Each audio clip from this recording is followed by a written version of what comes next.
حضرت ابو ہریرہ رضی اللہ تعالیٰ عنہ فرماتے ہیں کہ رسول کریم صلی اللہ علیہ وآلہ وسلم نے فرمایا من صوم رمضان ایمانا و احتسابا غفر لہ ما تقدم من ذنبہ،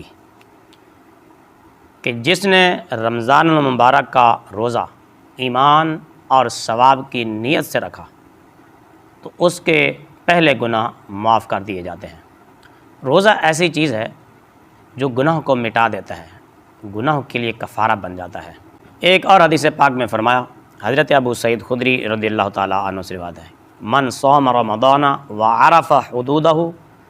وتحفظ ما ينبغي ان يتحفظ کفر ما قبلہ، کہ رسول کریم صلی اللہ علیہ وسلم نے فرمایا